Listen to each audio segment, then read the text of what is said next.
척추에서 가장 중요한 것은 이 척추의 분절성 운동이에요. 이 척추가 늘어났다가 들어갔다가 늘어났다가 들어갔다가 하는 건데, 어떤 형태가 돼서 이게 잘 못 들어가는 그런 상태가 되게 되면 척추에 많은 문제들을 일으키게 되고, 보통 10분 정도 걸립니다. 통증이 극심해지는 경우들이 많은데, 그건 이제 교정되는 시간이기 때문에 반드시 그걸 넘어야 돼요. 척추 통증이 있는 많은 환자들이 이걸 6개월에서 1년 동안 하잖아요. 척추가 굉장히 많이 건강해져요.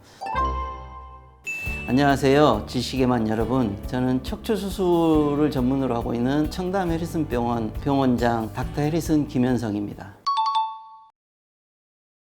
제가 수련받은 게 90년도 후반이었는데, 그때 당시에는 이런 쿠션의 메커니즘들이 없었어요. 그래서 그때 허리가 굉장히 많이 아프신 분들은 무릎 밑에다 베개를 놓고 자면 허리가 통증이 덜 한다고 그런 이야기를 했었고, 실은 근데 이제 그것은 척추 통증 완화에는 도움이 되는데 척추의 교정이나 척추 치료에는 도움이 되지 않아요. 근데 그게 쿠션 메커니즘이 정립이 되고 보편적으로 시행이 된 게 2000년대 초반부터인데, 기본 메커니즘은 뭐냐면 척추, 특히 허리가 가지고 있는 C자형의 커브를 만들어주는 거예요. 자, 여기를 보시면 이게 척추의 모형이잖아요. 척추는 원래 이렇게 C자형의 커브, 그리고 척추에서 가장 중요한 것은 이 척추의 분절성 운동이에요. 이 척추가 늘어났다가 들어갔다가 늘어났다가 들어갔다가 하는 건데, 어떤 형태가 돼서 이게 잘 못 들어가는 그런 상태가 되게 되면 척추에 많은 문제들을 일으키게 되고, 그런 상황에서 다시 이런 C자 형태로 다시 돌려주는 운동이 쿠션 운동이라고 이해를 하시면 되겠습니다.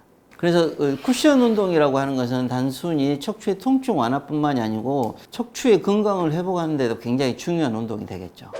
그러면 제가 허리 쿠션에 대해서 간단히 시범을 보여드릴게요. 실은 지금 허리 쿠션은 많이 알려져 있잖아요. 허리에다 쿠션 되는 거. 실은 초기에 예전에 내가 배웠을 때는 허리 통증 있는 환자분들은 무릎 밑에다가 베개를 넣으라고 그렇게 알려져 있었어요. 근데 어느 시점이 되면서 그게 다 허리로 가게 되잖아요. 허리 쿠션의 기본 메커니즘은 척추의 3분절 교정 메커니즘인데, 초기 원조가 저라고 보시면 돼요. 2010년대 초반이구나. 그때 이 3분절 그 교정에 대해서 정말 통증 쪽이나 그쪽에서 강의를 정말 많이 했었어요. 그 예전에는 통증 강의도 많이 했었으니까. 그 초기에 허리 쿠션이 시작이 되면서 이 척추의 3분절 교정, 척추는 분절이 3개거든요. 그걸 어떻게 교정을 하고 그 효과적으로 교정하는 거에 대해서는 제 논문이 2014년도에 나오게 됐는데, 그 이후로 급속도로 그 쿠션들이 많이 활성화가 되고 많은 쿠션들이 나오게 됩니다. 이 허리 쿠션의 원조가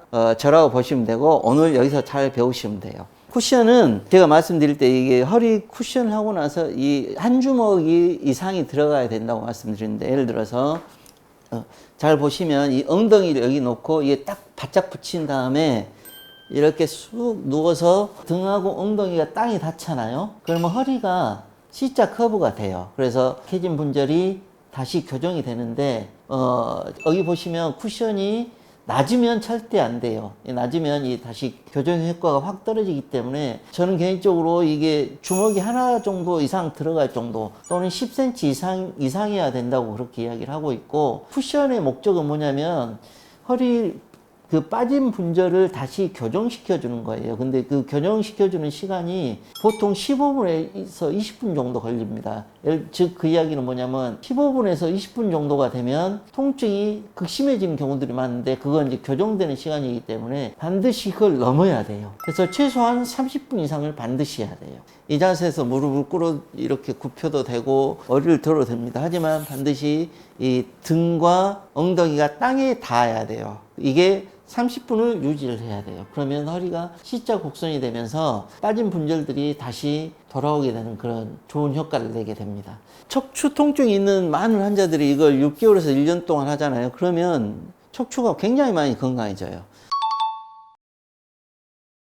척추는 여러 가지 운동법들이 있는데 크게 두 가지로 보면 돼요. 하나는 비정상적인 척추의 분절을 정상적으로 복원시키는 운동과 약해진 관절을 강화시켜주는 그런 운동들로 보면 돼요. 척추는 전체적으로 S자 밸런스를 가지고 있고, 허리는 C자형의 밸런스를 가지고 있어요. 그래서 지구와 중력과 싸움에서 그런 것들이 깨지게 되면서 그 C자 형태가 일자 허리가 된다든지 일자 목이 된다든지 그런 과정을 가게 되는데, 즉 그 이야기는 운동도 마찬가지로 그런 이제 깨진 척추의 밸런스나 근육이나 그런 것들을 회복시켜주는 운동, 우리가 흔히 알고 있는 맥켄지 운동이나 아침에 일어나서 허리를 뒤로 제끼는 운동들은 다 그런 것들에 해당이 되는 거고, 저는 개인적으로 허리 쿠션 운동을 제일 많이 추천을 해요. 그게 가장 중요한 운동이라고 환자분들한테 항상 하는 이야기가, 허리를 C자 커브로 만드는 쿠션 운동을 강력히 추천을 하고 있습니다. 척추 디스크 질환은 실은 여러 가지가 있는데, 우리가 이제 흔히 알고 있는 게 수액 탈출증 디스크라고 알려져 있는 게 이제 흔히 알려져 있는 거고, 수액 탈출증의 초기 증상은 요통, 허리 통증이 굉장히 심해요. 근데 허리 통증이 있을 때는 자기가 디스크가 생겼다고 흔히 인지를 못하고, 되게 전형적으로 생기는 증상, 우리가 일반인들이 잘 알고 있는 하지 방사통, 다리로 타고 내려가는, 엉치서부터 다리로 쭉 타고 내려가는 증상이 있을 때, 아, 이게 디스크구나, 그렇게 인지를 하는 경우가 많죠. 그래서 전형적인 증상은 하지 방사통이라고 보면 되고, 그거 말고도 여러 가지 증상들이 있는데, 허리 통증이 오래 지속되거나 아니면 다리 통증이 생기거나 아니면 또 하지에 마비 증상이 생기거나 그러면 척추 전문병원에 오셔서 상담을 받아보시면 되겠습니다.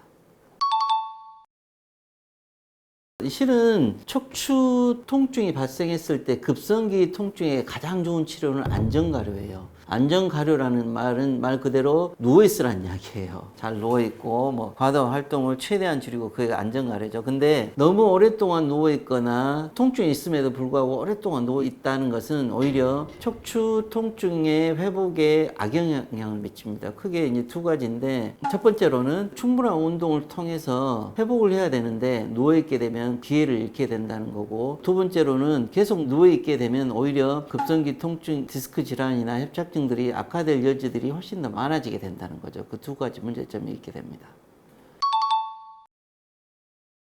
제가 전문의를 딴 게 1998년도니까 실제로 인턴 레지던트를 한 게 94년, 95년도잖아요. 그러면 30년 됐죠. 실제로 저는 척추 수술이 크게 절개를 했던 시대부터 와가지고 척추 수술의 역사를 다 겪은 사람이에요. 척추 수술은 4가지 정도의 단계로 발전이 되었습니다. 예전에 초기에는, 그때는 아예 현미경도 없었으니까 맨눈으로 보고 절개를 쭉 하고, 그때는 절개가 굉장히 컸었어요. 디스크 수술하는데도 거의 15cm면 이 정도, 예전에 이 정도 절개를 했었으니까. 그 절개 시대, 그 다음에 이 절개 수술이 가지고 있는 많은 문제점들이 있어요. 뭐 근육도 약해지고, 또 관절도 약해지고, 뭐 염증도 생기고, 또 재발도 잘 되고, 그런 문제들 때문에 더 발전된 치료를 원했었고, 그 이후로 발전된 게 현미경 수술이에요. 이제 눈을 좀 더 현미경으로 수술 시야를 좀 더 확대해서 보면서 절개 범위가 계속 약해지고 접근성이 좋아지니까 합병증들이나 수술로 생길 문제들도 훨씬 줄었을 거 아니에요. 그래도 아직 성이 안 찼었죠. 그래서 그 이후에 발전된 게 최소 침습 척추 수술이에요. 현미경을 같이 이용해서 수술하지만 거기에 좀 더 추가적인 기구들을 이용해서 아예 기존에 절개했던 수술들을 최소화해서, 척추 수술이 가지고 있는 수술 부위 말고 그 주변에 손상을 주는 것들을 최소화해서 최소 침습 척추 수술이 발전했고, 최소 침습 척추 수술이 발전하면서부터는 예전에 절개 수술에 비해서 정말 많은 합병증들을 줄이고 좋은 결과들을 내기 시작했습니다. 그래도 여기에 아직은 의료진들이 원했던 조금 더 발전된 기술이 있지 않을까 싶어서 더 발전된 게, 최근에는 척추 내시경 수술이에요. 척추 내시경 수술은 쉽게 말해서 일부 절개를 하지만 바로 우리가 필요한 척추 수술 부위, 거기로 바로 접근해서 실제 주변 근육의 손상이나 다른 손상들을 거의 최소화하고 수술 비율을 최대로 확대해서 보기 때문에 최근에는 굉장히 많은 관심을 갖고 있는 수술이고, 척추 내시경 수술도 굉장히 오랜 동안 발전해왔지만 최근에 발전된 척추 내시경 수술의 많은 부분들이 대한민국에서 발전을 시켰고, 그래서 그걸 배우기 위해서 전 세계 많은 의사들이 대한민국을 찾고 있죠. 얼마 전에 대학 교수님께서 척추 유압술의 역사에 대해서 강의를 하셨는데, 초기에 이제 함스란 분이 이제 절개형 유압술, 추간공으로 들어가는 유압술이 있는데 그걸 개발했었어요. 1980년도에. 그게 유럽 분이시거든요. 독일 분이셔요. 초기에 많은 의료들이 그 유럽에서 발전이 됐죠. 그 이후로 최소 침습 척추 유압술, 추간공 유압술이 케빈 폴리라는 미국 분이 또 발전을 시켜가지고 한 세대를 뛰어넘어요. 기존의 수술의 한 시대를 뛰어넘는데, 그분은 미국이시잖아요. 척추 수술뿐만이 아니고 의학의 트렌드도 유럽에서 미국으로 옮겨가게 되죠. 근데 최근에 추간공 척추 내시경 유압술을 하고 있는데 그 기술들을 한국에서 개발을 했더라. 그래서 그렇게 강의를 하셨더라고요. 물론 거기에 해리슨 킴과 닥터 허가 들어가게 되는데, 척추 내시경 유압술을 개발을 생활을 하고 추강국 유압수로 시대가 유럽에서 미국으로 갔다가 지금 한국으로 오게 되고 그걸 배우기 위해서 전 세계 많은 의사들이 한국을 방문하고 있습니다. 척추 내시경 수술을 배우기 위해서 정말 많은 외국 의사들이 한국을 방문해요. 저는 척추 내시경 수술 독일 가서 배웠어요. 그리고 실제 많은 기간 동안 이제 독일과 유럽이 척추 내시경 수술을 이끌었던 시대가 있었어요. 근데 그 배웠던 시대들이 다 한국으로 넘어와서 지금은 전 세계 척추 수술을 배우고 싶은, 특히 척추 내시경 수술을 배우고 싶은 사람들의 로망이 한국에 오는 거예요.